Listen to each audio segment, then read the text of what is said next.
This might be a long rant, but I'm still in shock over everything that's happened and I really need to get it off my chest. This is going to be a long one, so buckle up. Let me start with the fact that my brother and I always had a tricky bond. It took me a while to realize that he didn't like me, and very soon that dislike turned into pure hatred.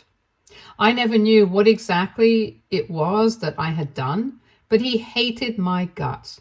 I don't know where it came from, but he wouldn't let a single moment go to waste where he could say stuff like I was spineless and that I was pretending to be better than him. But the truth is, I just worked hard and tried to make something of myself. Our parents weren't wealthy, but they did their best to provide for us. They always encouraged us to pursue our dreams and work hard, but my brother never seemed to take that advice to heart. Growing up, I was always the good kid. I had good grades, participated in extracurricular activities, and tried to help out around the house as much as I could. My brother, on the other hand, always seemed to resent that. He barely scraped by in school, and it was as if every achievement I had became another reason for him to dislike me. I remember one time in middle school when I won a school award for academic excellence.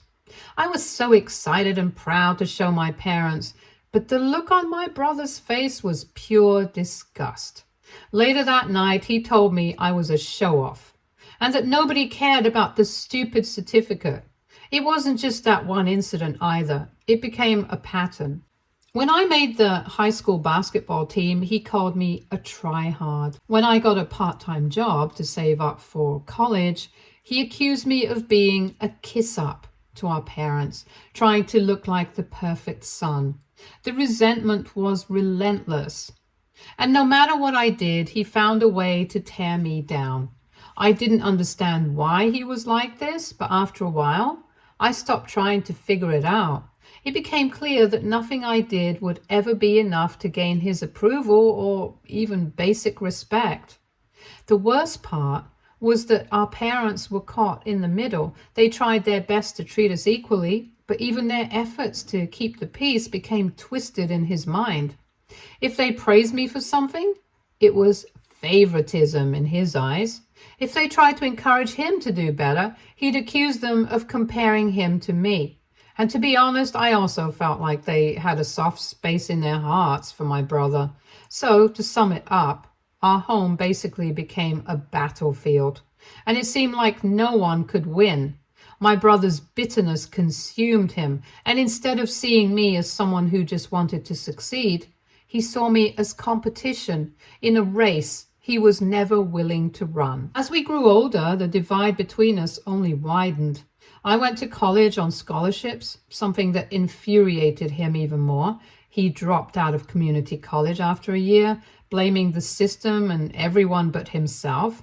He never took responsibility for his failures, always finding a way to blame someone else. Most of the time, that someone was me.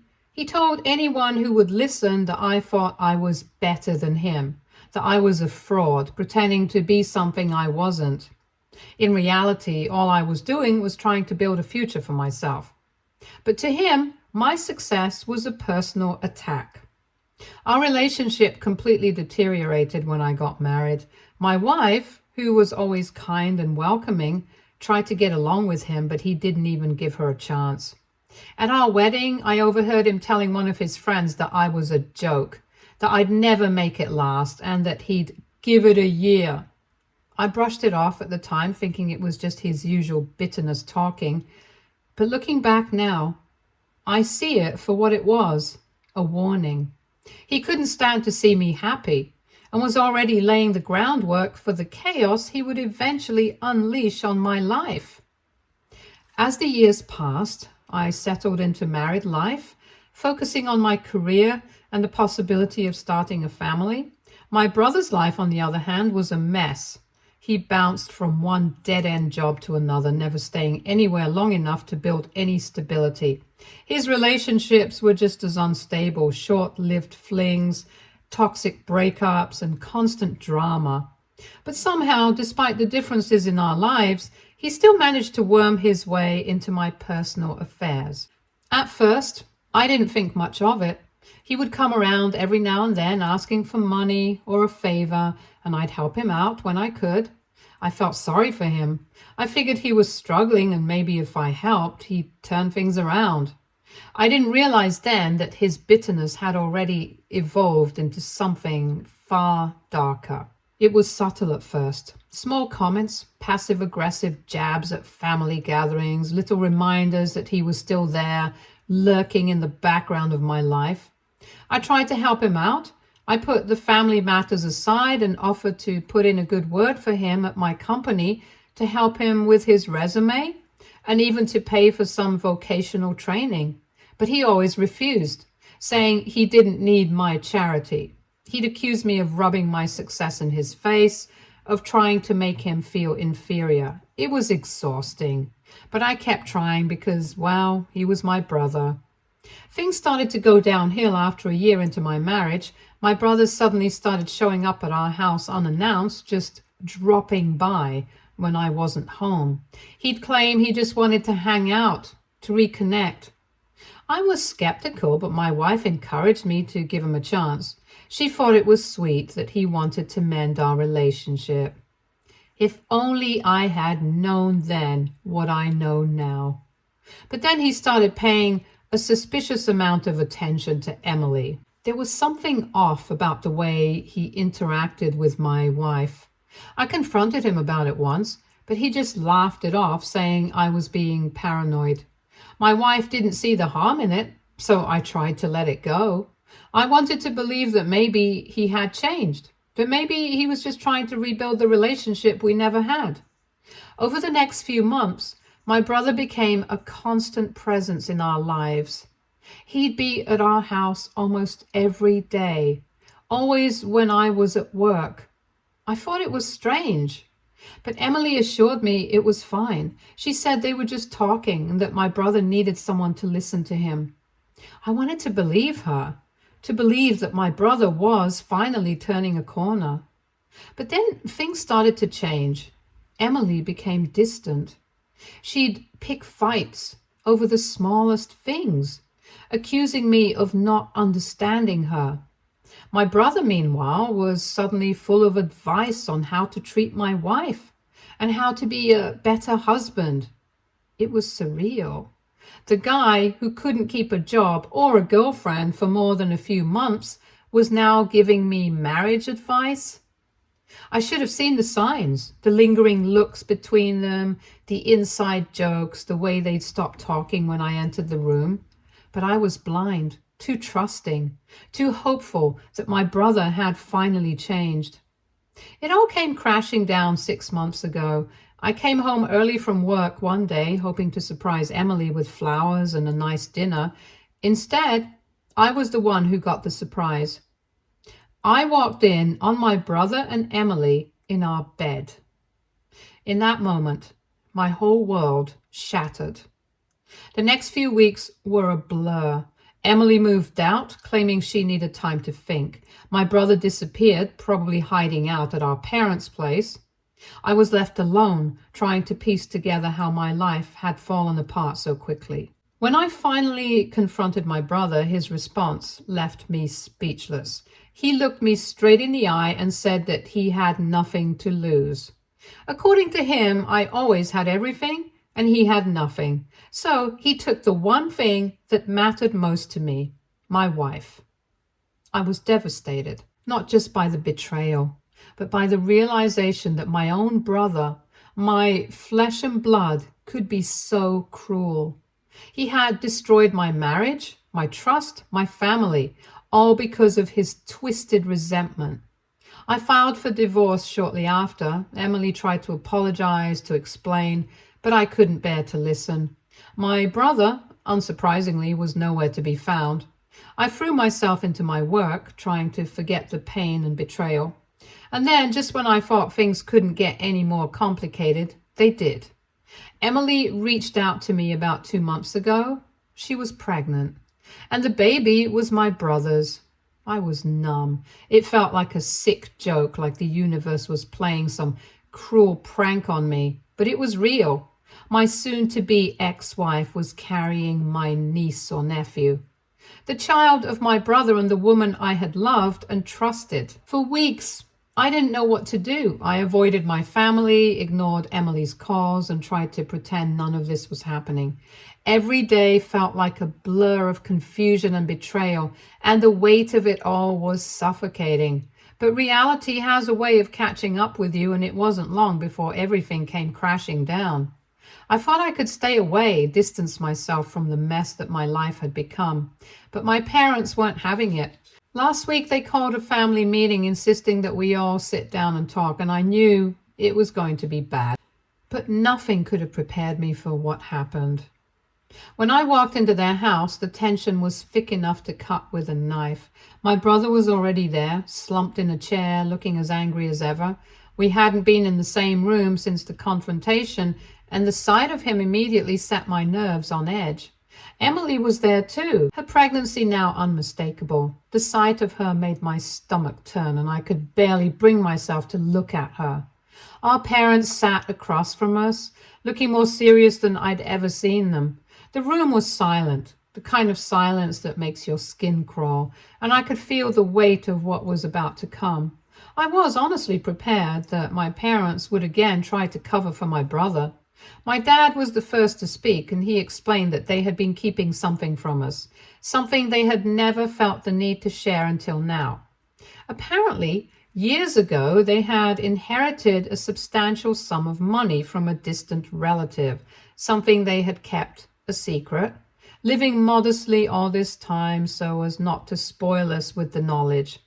Dad continued, explaining that they had invested the money wisely and grown it into something bigger, much bigger. $8 million to be exact. Let me tell you that the shock was very evident. Our parents, who had always lived so humbly, were secretly sitting on a fortune. Before any of us could react, Mom spoke up and explained that they had always planned to leave the money to both of us, their children. But recent events had forced them to reconsider. By now, I knew what was coming. Dad then explained that in light of everything that had happened, the betrayal, the lies, the destruction of my marriage, they had made a decision. The entire inheritance would be going to me. My brother was being cut out completely. The very next moment, the room was in pure chaos. My brother leapt to his feet, his face twisted in rage. He shouted about how unfair it was, how they had always favored me, and how he was being punished for one mistake. But our parents stood firm. They said that his actions had consequences, and that betraying his family in such a way couldn't go without repercussions. They told him that this decision was final, that he had made his bed and now he had to lie in it. But then something even more shocking happened. In the middle of his outburst, my brother suddenly stopped. His face suddenly softened. He turned to me, his voice almost pleading. He started talking about family, about how we needed to stick together, about how blood was thicker than water. He said that we could put the past behind us, that I should forgive him, and that I should get back together with Emily. He even had the nerve to suggest that I should raise the baby as my own because, after all, it would share my DNA. He actually thought that would be enough to make me forget everything he'd done. I sat there stunned. My mind raced, trying to comprehend the audacity of what he was suggesting. This man, who had spent his entire life resenting me, who had destroyed my marriage and gotten my wife pregnant, now wanted me to forgive and forget, all because of money? And that's when I lost it. I couldn't stop myself. I started laughing. It wasn't a happy laugh. It was bitter, hollow, the kind of laugh that comes from a place of pure disbelief. I laughed in his face, watching as the hope in his eyes turned to confusion and then to anger. He was joking, right? I finally managed to say, my voice shaking with a mixture of rage and incredulity, he destroyed my marriage. He got my wife pregnant, and now he wants me to raise his child? All so that he can get his hands on the money? My brother tried to backpedal, stammering out excuses, but I didn't want to hear it. I cut him off, telling him that he was no longer my brother, that whatever family bond we had was gone. He had crossed a line that could never be uncrossed. I turned to Emily and told her that while I wouldn't stand in the way of her raising her child, I wanted nothing to do with either of them. The look on her face was heartbreaking. She opened her mouth to say something, but I didn't wait to hear it. I stood up, leaving the room without another word. That meeting left me feeling drained, like a weight I had been carrying for years had finally lifted. For the first time in my life, I felt free. Free from my brother's resentment, free from the burden of always trying to make things right, free from the toxic cycle that had defined my relationship with him. But at the same time, I felt this bizarre emptiness in my chest. The weight of betrayal was still there, and it wasn't something I could easily shake off. It's been a week since the meeting, and I'm still processing everything. I know there are tough times ahead. The divorce still needs to be finalized, and I'm sure there will be more drama with my brother over the inheritance. But part of me wonders if cutting him and Emily off entirely was the right thing to do. He is, after all, still my brother, and the baby, no matter how it came to be, is innocent in all of this. I've been going over everything in my head, trying to make sense of it. Was I wrong to walk away from it all? Should I have given my brother another chance and tried to salvage some semblance of a relationship for the sake of family?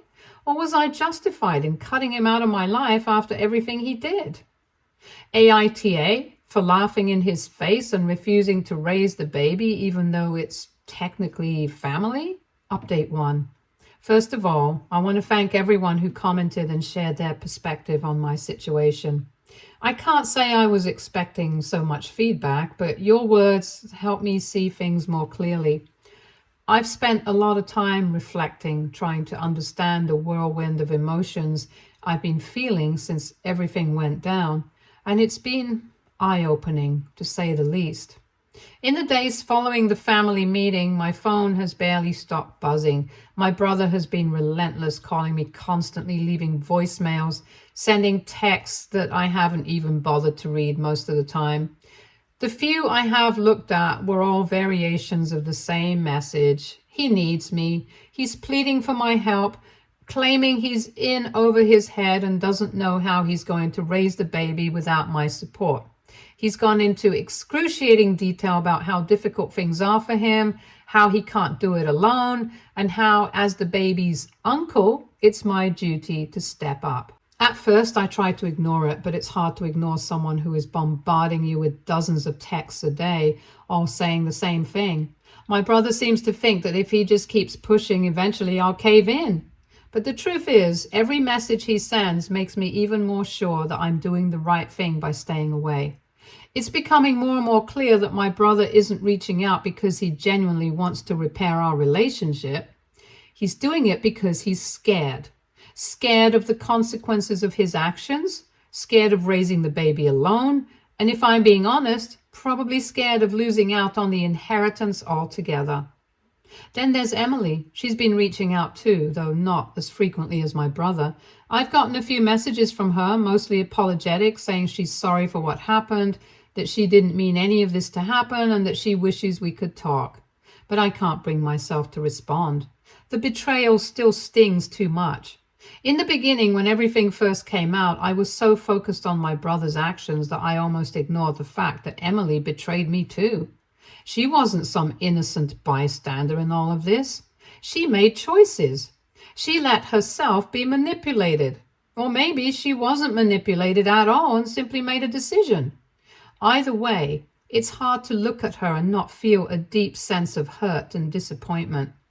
I've also been hearing things from some of my parents' neighbors, and it's got me worried. Apparently, my brother has been causing a lot of trouble at my parents' house. According to the neighbors, he's been showing up unannounced, banging on their door at all hours, crying and begging to speak with them. One neighbor even told me they heard him shouting about the inheritance, calling my parents liars and saying they owed him. I can't believe the nerve of him going to their house and causing a scene like that after everything he's done. It seems like he's reaching a breaking point, and I'm starting to fear for my parents' safety. I'm planning on visiting my parents soon just to check in and make sure they're okay. I haven't spoken to them since the bombshell about the inheritance, And part of me feels guilty for that. They've always been there for me, supporting me through everything, and now that things have taken this ugly turn, I haven't been there for them like I should have. But to be honest, I'm dreading the conversation. I know they'll want to talk about the inheritance, about the future, and about what I'm going to do next, and I'm still not sure what to say. I keep hoping that the situation will calm down, that my brother will finally accept that his actions have consequences, and stop trying to force his way back into my life. But I know that's probably wishful thinking. If anything, it feels like things are going to get worse before they get better. My brother has always been relentless, always pushing until he gets what he wants, and I don't see him giving up anytime soon. At this point, I don't know what to do. I'm trying to focus on moving forward with my life, but it feels like I'm stuck in this never-ending loop of drama and betrayal. I'm dreading the thought of having to deal with my brother's anger and entitlement for who knows how long. And Emily, I don't know if I'll ever be able to face her again. Part of me wants to cut them both out of my life for good, to move on and never look back. But another part of me wonders if that's too harsh. I've been asking myself these questions non-stop, and I still don't have an answer. Maybe I'll never have one, but I do know one thing for sure. I can't keep living like this, caught between anger, betrayal, and guilt. Something has to give. Update 2. A few days after the chaos of the family meeting, I finally made the decision to visit my parents. I had been putting it off, unsure of how to face them after everything that had happened, but the constant news from their neighbors about my brother's escalating behavior left me no choice. I couldn't just sit by and let him continue to terrorize them. They didn't deserve that. Not after the stand they'd taken against him, and certainly not after years of trying to support both of us. When I arrived at their house, I could see the exhaustion etched into their faces. My mom looked like she hadn't slept in days, and my dad seemed worn down in a way I hadn't seen before. They were both so tired, not just physically, but emotionally. My brother had been showing up unannounced almost daily, making a scene outside their home, shouting loud enough for the neighbors to hear. He'd been trying to guilt trip them into reconsidering their decision, making up stories to paint himself as the victim in front of anyone who would listen. When that didn't work, he turned to outright harassment, raising his voice, banging on the door, and trying to attract attention in any way he could. Sitting down with them, I could tell how much this whole ordeal was weighing on their minds. My dad was the first to speak, his voice heavy with fatigue. He explained that they had given my brother chance after chance, hoping he would calm down, hoping he would eventually realize the gravity of what he'd done, but instead, he had only ramped up his efforts, growing more desperate by the day. My mom said to me that they couldn't take any more of this, and they had done everything they could, but their oldest son was just not going to stop. They looked at me then, and I realized what they were asking. They wanted me to make a decision about the inheritance. It was clear they had made up their minds. My brother wasn't getting anything. But now they were passing the responsibility to me. It was my money, and they wanted to know what I intended to do with it. They weren't pushing me in any particular direction, but I could see the unspoken plea in their eyes. They just wanted peace. I could feel the weight of their words settle on my shoulders. For a moment, I thought about all the years I had spent trying to be the better person, trying to rise above my brother's cruelty. But this wasn't just about me anymore. My parents were tired. Too tired to keep fighting this battle alone. And as much as I had tried to stay out of the mess my brother had created, I knew I had to step up now, not just for myself, but for them. Just as I was about to speak, we heard the sound of tires on the gravel. I glanced out the window, and sure enough, my brother was pulling into the driveway. The tension in the room skyrocketed. My parents exchanged nervous glances. I knew exactly why he was here. He was going to try to grovel again, maybe offer some half-baked apology, hoping that I'd magically change my mind and hand him a slice of the inheritance. But after everything that happened, there was no way that was going to happen. I didn't wait for him to knock. I stood up, opened the door, blocking him from coming inside. The look on his face told me everything I needed to know. He was there to grovel, probably hoping that his sad little story would soften my heart. But I was done. Before he could even launch into his pitiful speech, I cut him off and told him not to waste his breath, and that he wasn't getting a single penny from me. I could see the shock register in his face, but I didn't stop. I said to his face that all he ever did was bully me, tear me down, and make my life miserable. And now, after he had destroyed my family, he must have been delusional to think that I owed him anything. He started to stammer, trying to backpedal, but I wasn't in the mood for any of it.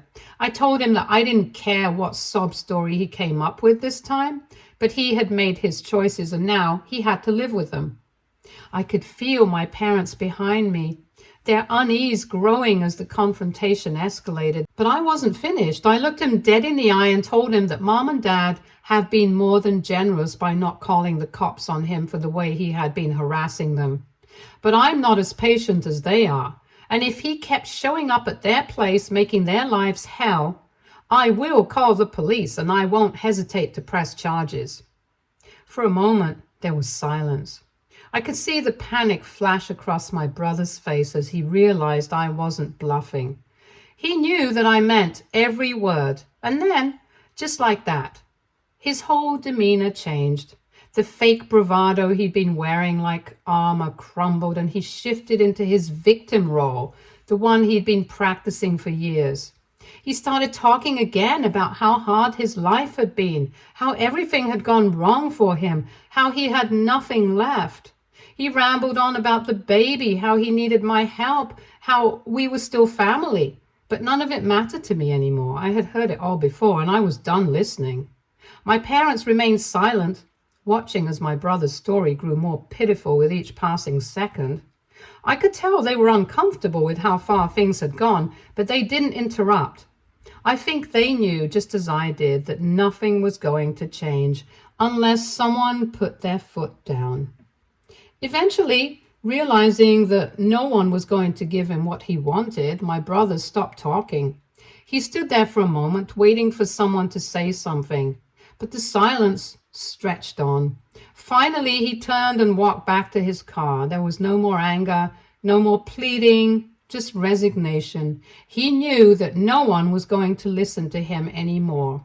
As I watched him drive away, I felt a strange sense of relief for the first time in a long time. I felt like I was in control of my life again. My brother had spent years trying to tear me down, but now he was out of options. I wasn't going to let him drag me, or my parents, down with him. After he left, I turned back to my parents. They looked at me, clearly relieved, but also a little shaken. I knew this hadn't been easy for them. Cutting ties with their own son wasn't something they had ever imagined they would have to do, but they understood that this was the only way forward. We couldn't keep living in the shadow of my brother's toxic behavior.